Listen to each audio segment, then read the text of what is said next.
Hello everyone and welcome to another video here on the Cycling Dane Extra channel, or if you're listening to the Cycling Dane podcast. Today we're continuing our dissection of the Giro d'Italia, and as always I'm joined by Patrick Blake of I'll Do Cycling. And Patrick, what exactly happened on this stage? So we set off on the stage and pretty much immediately into a climb. It was only a category 3 test, and this is sort of where the breakaway was expected to be formed. We saw a lot of fighting going on to get into the breakaway. And strangely enough, well, almost not very strangely, but Red Bull Bora Hansgrohe were very, very adamant about not having a UE Team Emirates rider in that breakaway. Jay Vine tried, and Rafael Majka tried as well, but neither of them were allowed in. Fortunato took those for the first category 3 climbs, so he got some more points over Sylvain Monique. Ulissi was second on that climb.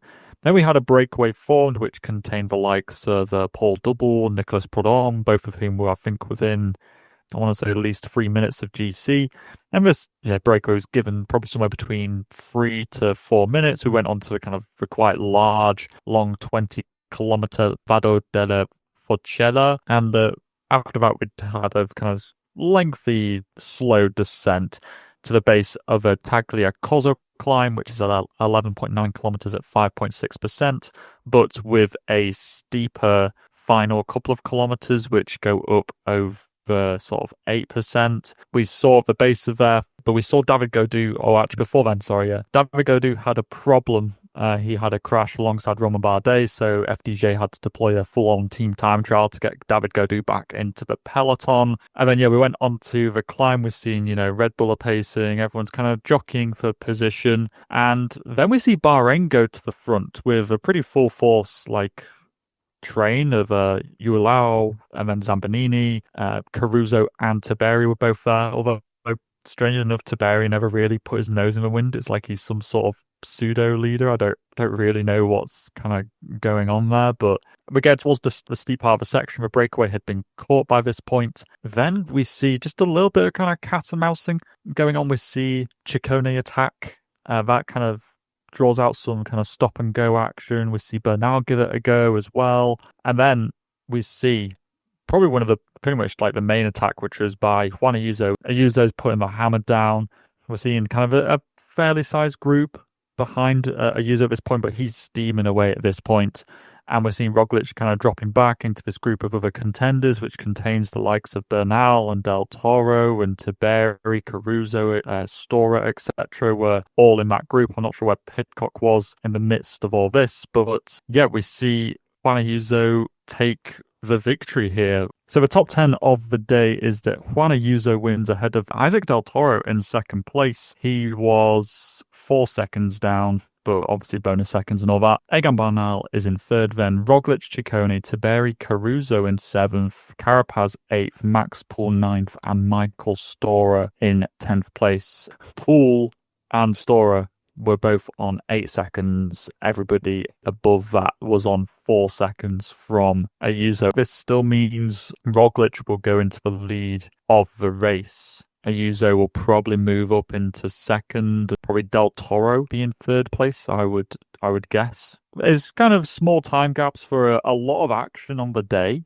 and a lot of pacing by Red Bull Bora Hansgrohe throughout the day to deny, UE Team Emirates, who are obviously trying to really disrupt things with the leaving of Jai Hindley from the race. I think UE were really looking to try and put Red Bull under pressure today, and obviously they did that, but sorry, that's kind of getting into the discussion. I mean, jumping the gun, Patrick. You're so excited, that's why. I mean, Juan Ayuso taking his first Giro d'Italia stage win. Is this not, in fact, his first Grand Tour stage win as well? It might be, yeah, actually.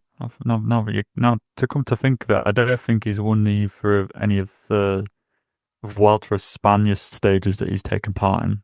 I mean, very strong, and UAE Team Emirates, we flagged them up in the preview as being potentially the strongest team. So Rafa Majka out there in the front. But is Juan Ayuso now the favorite to win the Giro? Well, if you were to take today and just, I don't know, extrapolate it outwards over the rest of the Giro d'Italia, you would probably say the favourite, because if he's dropping Roglic today, then who's to say that he won't be dropping Roglic on other occasions? Especially since there's been a lot of talk about this being a very Roglic finish and that Red Bull should pace this stage to essentially guarantee Roglic a victory, put seconds into Ayuso, get the bonus seconds and all that. And I think that certainly does kind of shake the confidence of people in, Roglic and Red Bull Bora Hansgrohe. Ayuso clearly looking really good. And also, Del Toro in second place, being up there as a second option. I think this has really kind of swung the tide in this race and has made UE Team Emirates be more in the driving seat, even if they're not actually leading the GC. I think that they are now the people who sort of have the momentum in this race. What do you think is going to happen going forward? I mean, we've got the gravel stage coming up. We've got the time trial as well after the rest day. Where do you see UAE Team Emirates actually striking with this, like you said, advantage? It's hard to say. I'm not really sure if the gravel stage is where you could do it in the gravel stage, I suppose, but I see everyone really just playing a bit of the game of trying not to lose loads of time.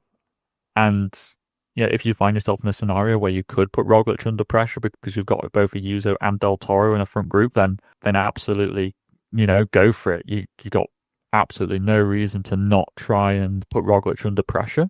But I think realistically, the opportunity to use both Del Toro and Ayuso comes later on in the race, even still, like past the second TT, even. Like it's going to be still within that second and third week. You might see them try something on like Monte Grappa or something like that, possibly. But I think that it's still a bit of a waiting game, but UE Team Emirates will be very much buoyed on by the results of today. Well, on the flip side, Primoz Roglic, we saw them doing a lot of work. Obviously, Mats Pedersen, as the departing Maria Rosa, he did a lot of work as well to try and set up his teammates. But is this panic stations for Red Bull? We spoke about the bad luck with losing Jayed Hindley. And yeah, like you said, Roglic not winning a Roglification stage. Yeah, it is certainly not. It's not ideal, is it, for Red Bull? It's put them on the back foot, not having Hindley there. I'm not sure if that really would have made that much difference, really, today. I think it was more just it was a short effort, really, in the grand scheme of things. And, maybe we're blowing this up more than it is, because it's only like... Extrapolating out from one tiny hill, we're trying to paint the whole picture of the rest of the Giro. We haven't even come to the Motorola yet. Yeah, exactly. But, I mean, Ayuso has taken, 14 seconds on Roglic today with the bonus seconds. And, I think it is a little bit concerning for Red Bull. I think they would have thought that Roglic would do better today because he beat Ayuso over a similarly short sort of effort when they were in the Volta Catalunya racing around Barcelona. I think it seemed like a fairly done deal for pretty much the whole cycling community for that Roglic was going to dust everybody today. And the fact that that's been completely turned on its head has really left people scratching their heads and having to go back to the drawing board. What is Roglic going to do now? Is he going to is that time trial what he's thinking about? Or is it tomorrow's stage on stage 8? Or is he worried about the gravel stage? I don't remember seeing him on Strade Bianche or Classica High-End. For me, the gravel stage is a bit of a concern. I think back to the stage around Troyes in the Tour de France last year, where I think Roglic just seemed to be put under pressure quite a lot by other riders on that gravel stage, on any of the gravel sectors. So I'd be a little bit concerned for Roglic on the gravel stage. I think that Ayuso and Del Toro are probably a bit more adept.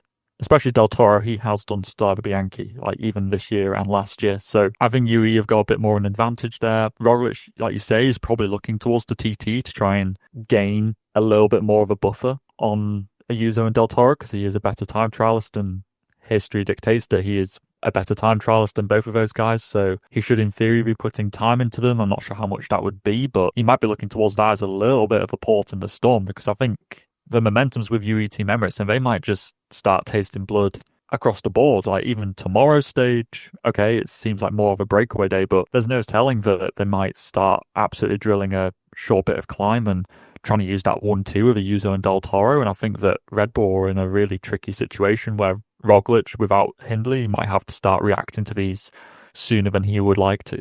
Yeah, I think you're right. But if we talk about INEOS Grenadiers, they were doing INEOS Grenadiers things, pacing when they don't have the leader's jersey. Egan Bernal had a bit of a resurgence, if you will, which was good to see him towards the front. Third place, like you said, and moves himself, 14th place, still 46 seconds down in the GC. Yeah, we were thinking about Arensman, but obviously in Albania he was having problems. INEOS, what is realistic for them? We're still not, as we said before, we're not in the big stages, but it's still, yeah, well, it's less than a minute, so it's not that far. It's not like it's 5 minutes. I think they'll be happy with third place is pretty good, isn't it?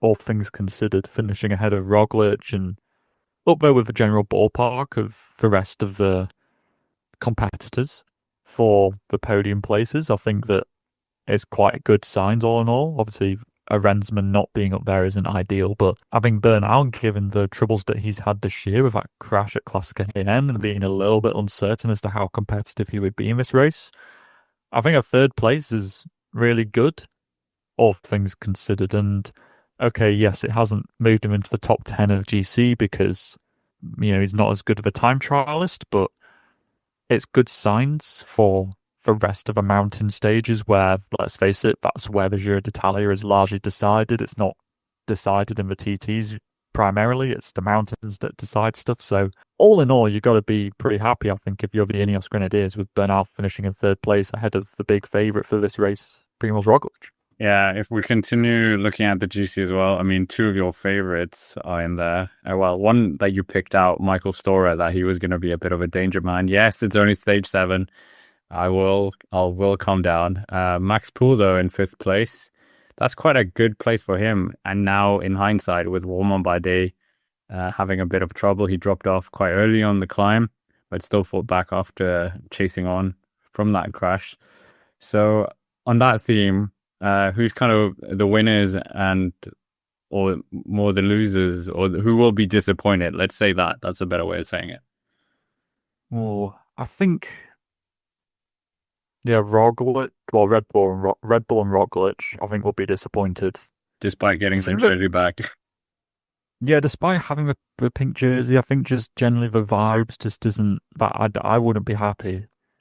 The fact that you've got two UE Team Emirates riders just so close, both finishing ahead of you on a stage which should have been kind of yours to take, I think that's a little bit concerning. So I think they're a bit of one of the kind of downwards column, I suppose. FDJ and Godou, obviously, that crash wasn't very helpful at all, but, he obviously was, a little bit, he wasn't up there either. Maybe even like Adam Yates. I mean, obviously he did crash yesterday, but maybe you would have thought that he'd be up there in the top 10. Pidcock as well, actually. I think that I would have expected more from Pidcock today. The sort of softer climb into like just a harder, more like anaerobic finish seemed like a stage that was suited to him on paper, because he's not as good over the longer efforts, but better on the shorter, snappier efforts. And yeah, it looked with like even like a K to go, he was there in that group. And if it was coming down to a little bit of a sprint, then yeah, like you would have thought that Pidcock would actually be maybe like a top 5, a bit like Grand Colombier, for example. So yeah, I think Pidcock as well is a little bit of a disappointment too. At one moment, he was sitting like in quite a neat position, and I thought, oh, are we actually going to see him actually take the win? But that didn't happen. Finished 34 seconds down somehow. Yeah, quite a lot actually. But just finishing up, Juan Ayuso, Isaac Del Toro, within 10 seconds of Primoz Roglic, like you said. Are we going to see any infighting here in the team? Because it's both their first Giro d'Italia. They're both young, hungry riders. They both have something to prove. They're all in the Tadej Pogačar shadow. So, I mean, I would love to see it. Yeah, it's hard. It's hard, isn't it? It's hard to say. Like you say, they're both incredible talents. The fact of the matter is they're first and second in the white jersey competition at the moment. That just goes to show what sort of generation of professional cycling we're in, I would. It's, I don't know. I think there could be a little bit of a problem, but I would expect that Del Toro will work for Juan Ayuso. Like Del Toro's got to be, realistic that he's 21 years old. Okay, I know Ayuso isn't that much older than him, but Ayuso's. Yeah, exactly. It's his. Oh no, he did the Vuelta last year. Oh right, okay, second. But yeah, I think UE have got to be careful. They can't let. Well, it sounds bad. They can't let Del Toro get like too ahead of himself and start thinking that he's going to start, taking on the world. Here he's got to be like, okay, Ayuso's done. He's finished on the podium of a Vuelta before. He's finished fourth another time. He's a bit of like he's been there and done that more than I've done it. So for the team, it makes more sense to rally around Ayuso. But that's not to say that Del Toro won't get his own opportunities. He's looked really good in this race so far. And I think that he might well get his own opportunity. If there's like a situation where they're one-twoing Roglic and he's the one who gets up the road, I don't think they'll be like, no, you need to wait, and because it's actually for Ayuso. They'll be happy enough with Del Toro as the one to break Roglic. Yeah, I agree. But it could be quite tasty, that gravel stage. He did finish second in Classica high end, so who knows. But anyways, with that, that's basically it for this recap race analysis of stage 7. Make sure to hit the like button, comment down below what you thought of the stage, and check out Patrick's own channel, Auto Cycling, which has a lot of other races than Giro as well. But for now, thank you for watching, and we will see you in the next one.